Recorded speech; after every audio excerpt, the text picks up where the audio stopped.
Hello students, welcome to week 5. So in this week we will wrap up the topics on transmission lines, and from next week onwards we will take up the full three-dimensional electric and magnetic fields, starting with some very preliminary vector calculus and take it from there. Okay. So the last topic that we are to look for in the transmission lines, we have looked at voltages and currents, right? So now the next part is power transfer. Most of you have probably seen the simplistic relation of power as just voltage times current, right, across the terminals of any two-port element in a circuit. So we'll do the same, but we'll see how the expressions change in the case of a transmission line, and we'll also make sure that we continue to use the phasor notation for voltages and currents, and hence also see the meaning for what it means to see a complex power, right? And we'll try to understand what the real and imaginary components of the power really indicate. Okay. So we'll start with the familiar expression P is V times I, right? And we'll do it explicitly in the time domain. Say, suppose I am looking at a particular element like a resistor or a capacitor, and I have a certain voltage and a current flowing through this element. I take the product of this to get the instantaneous power, right? So this is valid at all times, this relation. So what do we normally get? Let's say V was some constant V naught cosine of omega t, and I in relation to V as a constant I naught cosine of, we know that no new frequencies will be there in a linear circuit, but we allow for phase differences, right? So we say that the current can have a certain phase difference with the voltage. So if I were to do the power calculation for this instantaneous power, P instantaneous is simply V times I, which gives us V naught I naught cosine of omega t cosine of omega t plus phi, right? So this is the instantaneous power. So if I were to worry about, say, P average, right, I am not too keen on, say, the power at any instant of time, but I am more interested in the average power over a single cycle, right? So in that case, all I have to do is take a temporal average over a period 0 to t of P instantaneous, which I will write as V naught I naught cos omega t cos omega t plus phi dt, right? So this is hopefully a very familiar equation for you. So I can take out V naught and I naught, and the product of cosines can be written as sum of cosines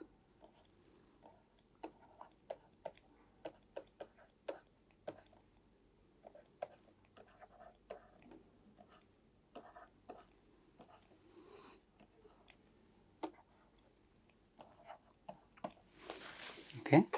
So if we look at this term, it's at twice the frequency, right? So when I take a cosine function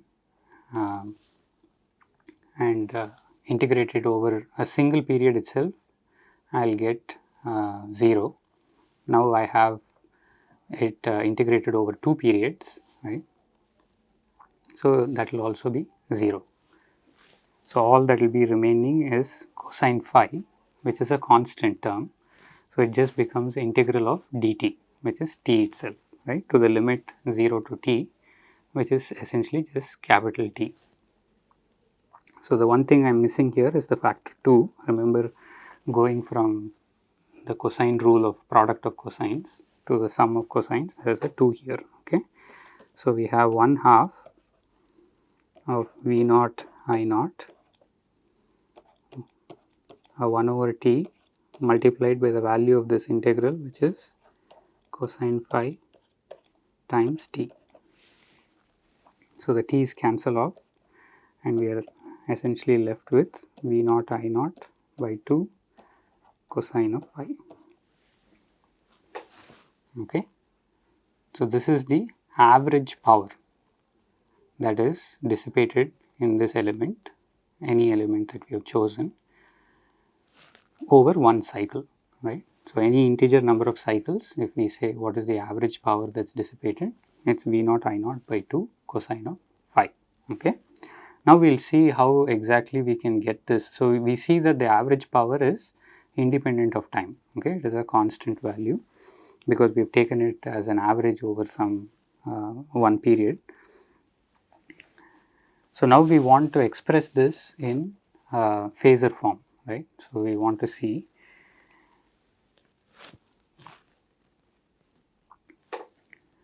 so remember I can write V naught cosine omega t as the real part of phasor V naught e to the j omega t, right, and I would then be similarly written as real part of I naught phasor e to the j omega t, where V naught phasor is simply a constant scalar V naught and I naught phasor is I naught e to the j phi. Okay. So, if I were to use this sort of notation, we want to know what does the average power look like in with respect to phasors. So, we notice, so if I were to take the expression half of the real part of V I star, okay, this is just a mathematical discovery if you want to think of it that way. I essentially get 1/2 of real part of, see, remember the complex conjugate is essentially to get the e to the j omega t of the opposite sign, so that when I multiply these two, the time dependence cancels off, right. So, we have the V naught phasor, I naught phasor and e to the j omega t and e to the minus j omega t. Remember, there is a complex conjugate to the I naught phasor. So, here I can just cancel off the time dependence and we end up with half of real part of V naught phasor, or let us expand what V naught phasor is. So, it is V naught I naught e to the minus j phi, which is nothing but what we obtained with the time domain, V naught I naught cosine of phi. Okay. So, we see a match, right. So, we got back the expression that we derived through the integration by averaging over one cycle by simply taking the phasor form, and we are just removing the e to the j omega t cleverly by conjugating the current, right. So, it is only a simple mathematical trick, right. So, what can we say? We are actually going to now call the average power, right, in situations where the voltage and current are sinusoidally varying. The average power is simply half of the real part of V times I conjugate, right. So, most textbooks will probably just jot this down directly without giving much of an explanation, but you can think of this as just a mathematical observation, that even if I were to laboriously do this every single time in time domain with the integral over one period, I essentially would get the same result, right? That we are making this observation. Remember, we have made no assumption of what this element is or what these phases are. This is a very general result, right? That you can quite simply, instead of having to do any integration, simply go into the phasor form and do the V times I conjugate and take the real part of it and divide it by 2, and you should get the average power over one cycle.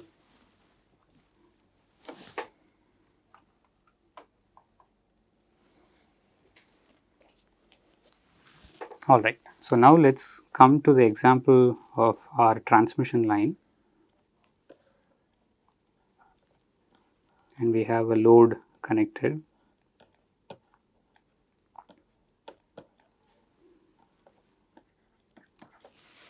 And a characteristic impedance Z0.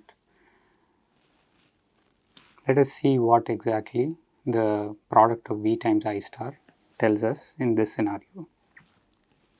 So, we can say V is V plus e to the plus j beta L, because we made a reversal of notation, remember, from x to L there is a minus sign change, plus V minus phasor e to the minus j beta L. Okay. So, you can probably remove V plus e to the j beta L and write this as 1 plus gamma e to the minus 2 j beta L. Okay. So, we must have seen this last week itself, right.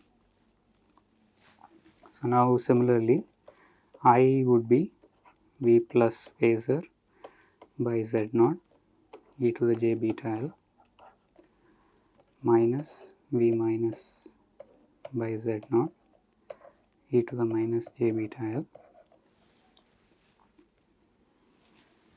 which would essentially be V plus by Z0 e to the j beta L 1 minus gamma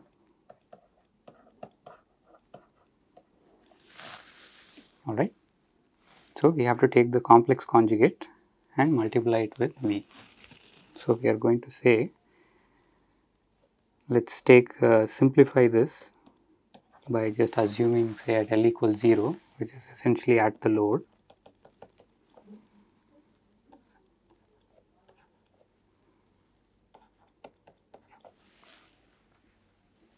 Okay.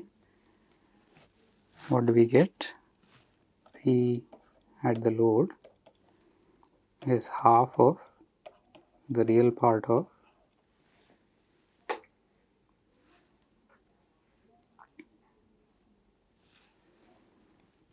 we have V plus e to the j beta L for L equals 0 is 1, then we have 1 plus gamma, again e to the minus 2 j beta L is also 1.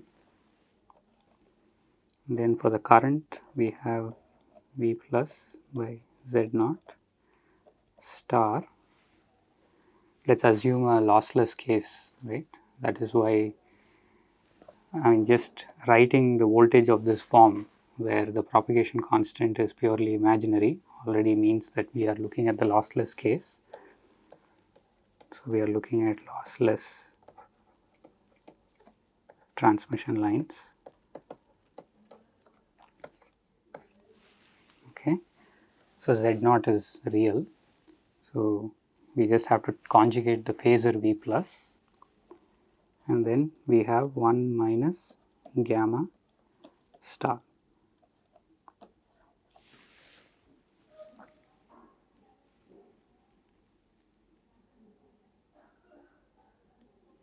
Okay. So, this essentially accounts to be 1/2 real part of, we have a complex number multiplied with its conjugate. So that is essentially the modulus square of that complex number.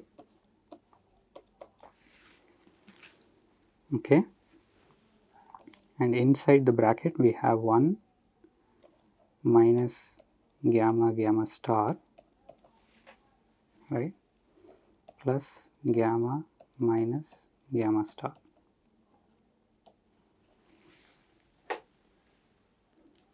Okay, so remember that this is a purely real quantity. Modulus of v plus tilde square divided by z naught is a purely real quantity. This term, remember gamma is just a complex number, right, say u plus ib or something. When I take a number, a complex number, and subtract it with the complex conjugate, what do you get? You basically get a purely imaginary term, right. So, since gamma minus gamma star is purely imaginary,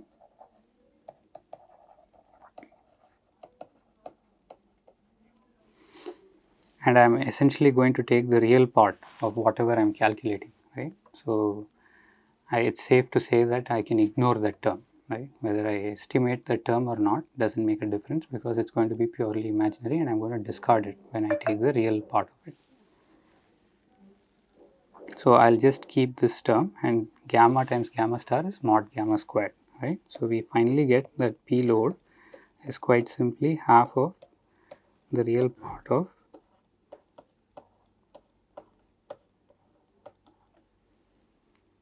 one minus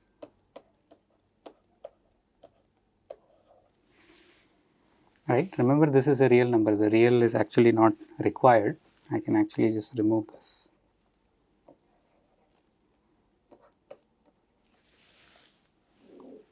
Okay, so this is a lot more simpler, right. So, rather than having to do integrations over one period all the time, I am quite simply getting the average power dissipated at the load as a convenient relationship with the phasor V plus Z naught and the reflection coefficient. Okay.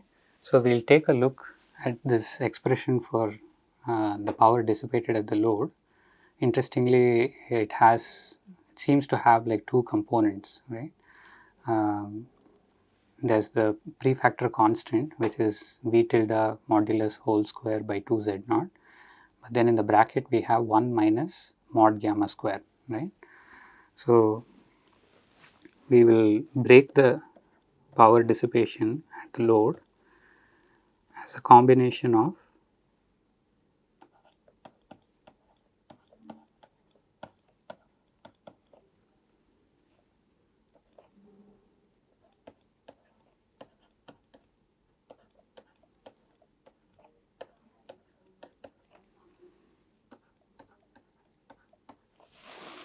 right. So, essentially just expanding the brackets, and we notice that this is essentially the incident power, again some nomenclature, and this turns out to be the reflected power,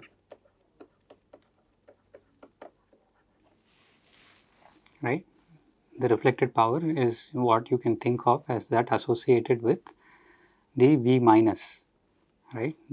We kind of have this picture of voltages as waves hitting the shore and then sort of receding back, right. We see that there is power that is being incident on the load, and then because the matching is not perfect, right, that is ZL is not equal to Z naught in the most general case. So, there is some amount of power that is being reflected and sent back towards the source, right. So, we can write the P load as P incident plus minus P reflected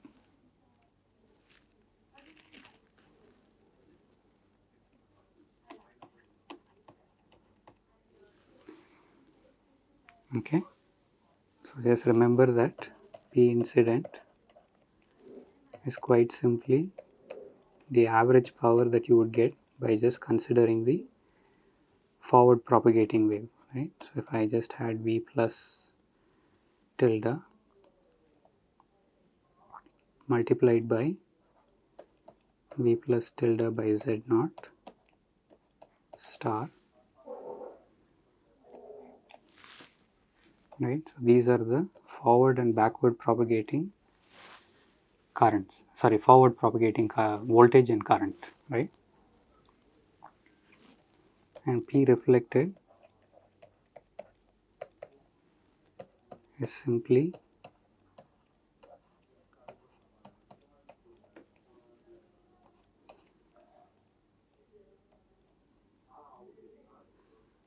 so I would have to write V minus here, and then we have minus of V minus by Z naught complex conjugate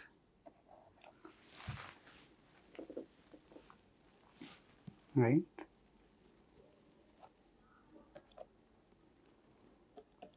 And this can be simplified to gamma times V plus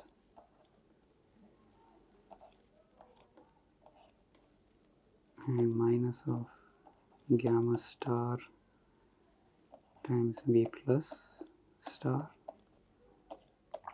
by Z naught, which is quite simply mod gamma squared mod V plus squared by Z naught.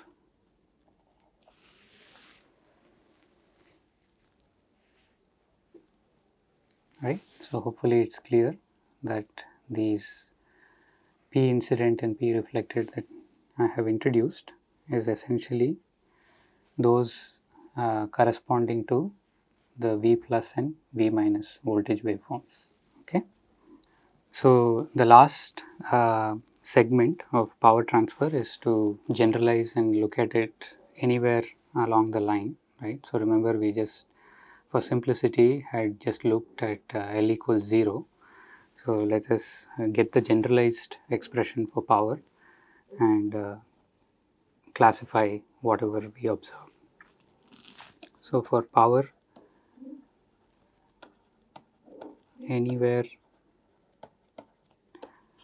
along the line,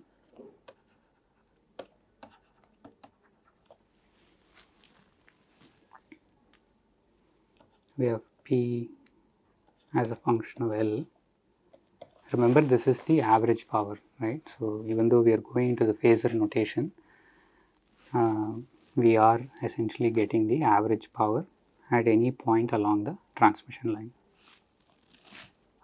So again, half of, so this time I'll not worry about the real part, we'll just look at what we get by multiplying V times I conjugate.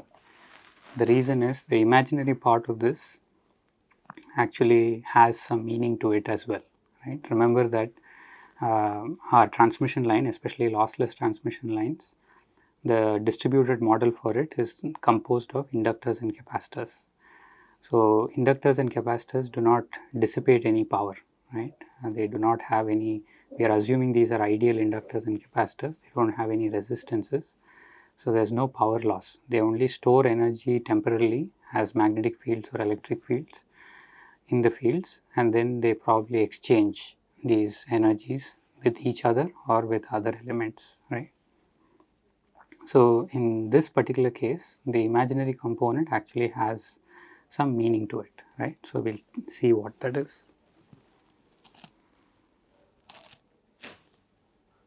So this expands to half of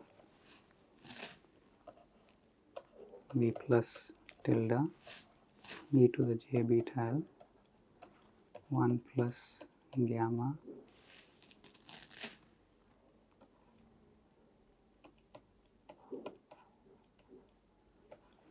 remember this gamma here is at the load, right?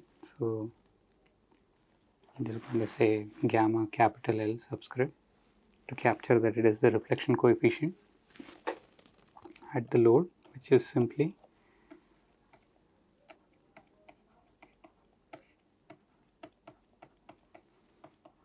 even for complex loads. And for current,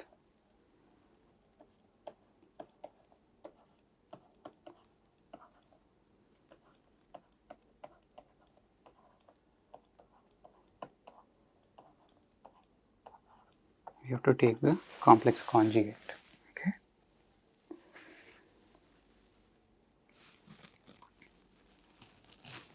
So when you perform this calculation, you should end up with this. You can sort of work this out.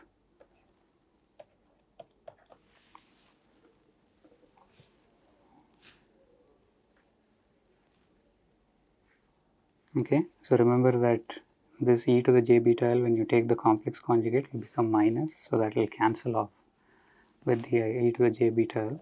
So you only end up with the modulus of phasor v plus whole square divided by z naught on the outside, and on the inside.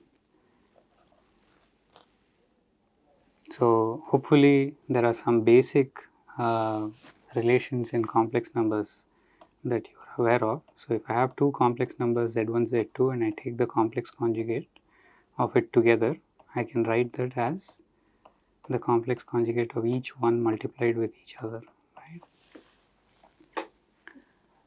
So you can use that, right, and then expand this out, right? So you have some a plus b into a plus c kind of a form, where with complex numbers you can take a look at what you get, but this is what you should see.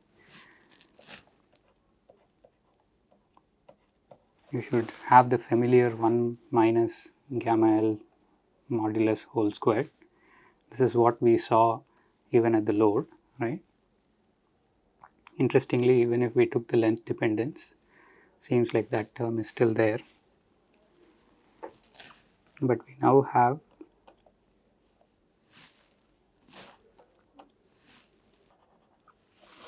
the imaginary part of gamma L e to the minus 2j beta L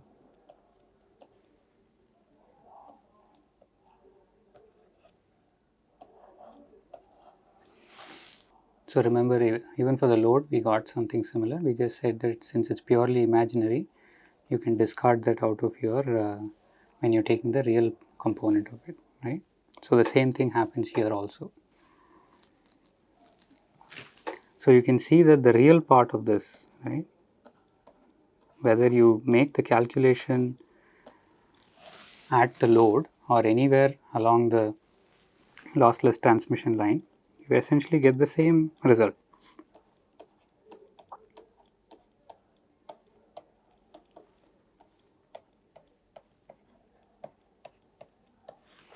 Which is nice, right? And it also makes sense because I said that the transmission line in itself is only made of ideal inductors and capacitors which are not capable of dissipating power, right? Only resistor elements can dissipate power as joule heat, right? And this energy is just going away in heating up the resistive element, right, through various thermal collisions. And that can only happen with resistive elements, right? So the real part of this power that we have calculated is independent of L, right? So that is the observation we make.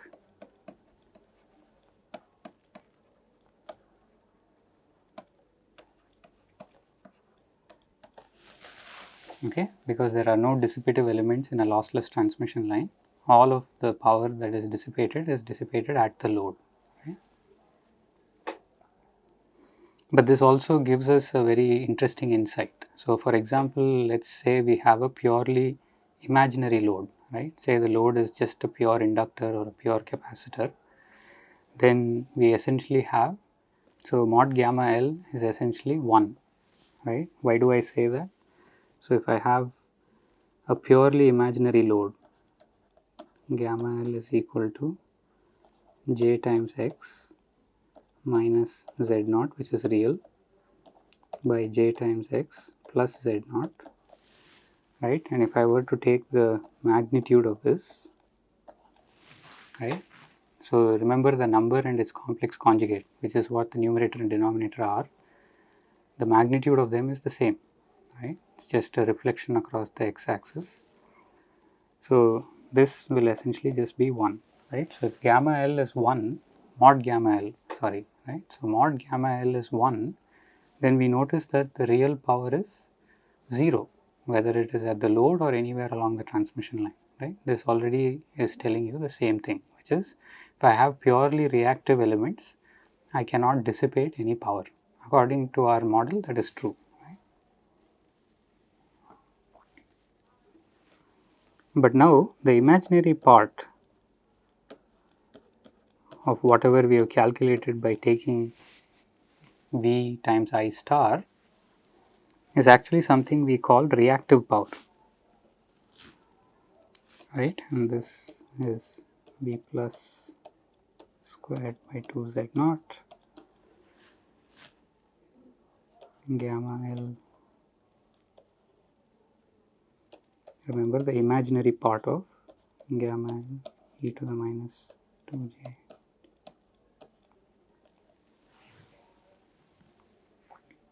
Right?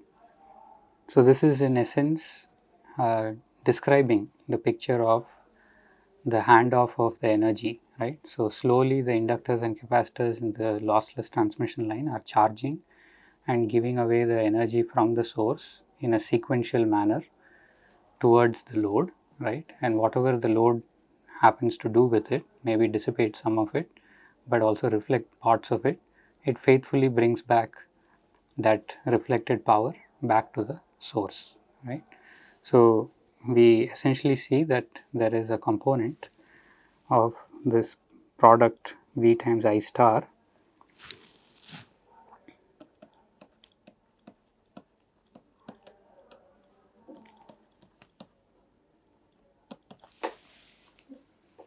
right, which shows the temporary nature, right, of the powers stored in the fields within the inductors and capacitors,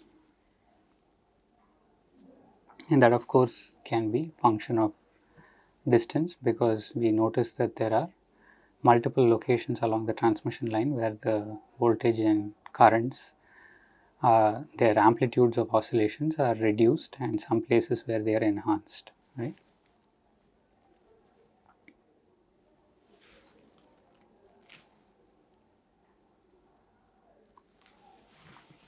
All right. With that discussion, I would say that we have looked at the lossless transmission line case. We have really tried to mathematically describe this constructive and destructive interference phenomena, and we are able to now, with the phasor notation, able to explain what the voltages, currents and power at any point along the transmission line looks like, right. So the last thing that we are left to do is, if you remember, the expressions for voltage and current and power are all dependent on knowing this phasor V plus, right. So in a realistic scenario with a source and imaginary loads and a transmission line, a lossless transmission line, we'll just find out how to find this V plus, right, in a real scenario, and that should hopefully wrap up our discussions on transmission lines.